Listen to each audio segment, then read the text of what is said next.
অবরোধ ছাড়লে তেলের সমস্যা, তেলের লিগে নদীতে যাইতে পারবো না। দিকে তেলের সমস্যা, একদিকে জেলেরা চাল পায় না। শেষ হইলো আমাকে লাভ নাই, আবার তেলের সমস্যা দেখা দিবে। অবরোধ দিছে, অবরোধে মনে করেন আমরা মাছ ধরতে পারি না, আমাদের সমস্যা। আবার অবরোধ ছাড়লে তেলের সমস্যা, তেলের লিগে নদীতে যাইতে পারবো না। আবার আমরা ঠিক মতন মনে করেন চাইল ভাত পাই না, আমাকে চাইল ভাত দেয় না। যারা মনে করেন প্রকৃত জেলে না হেরা চাইল পায়, আমরা পাই না। আমাকে চারে হতে সমস্যা।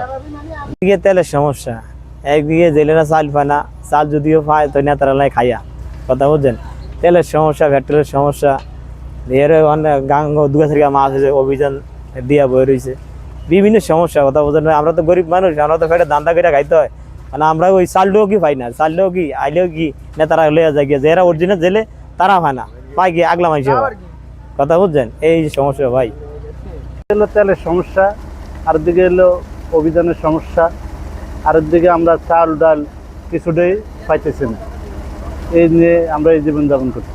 এই অভিযান শেষ হবে 15 দিনকার দা, এরপরে আবার সাগরের অভিযান চলে 58 দিন। অভিযান শেষ হইলো আমাকে লাভ নাই, আবার তেলের সমস্যা দেখা দিবে। বর্তমানে নিষেধাজ্ঞা চলে মাছ ধরা, তেলের সমস্যা, মানে নদীতে যাইতে পারি না। তারপরে আমরা জেলে মানে চাইল ডাল পাই না, এই বাজে বাজে সমস্যা আমরা।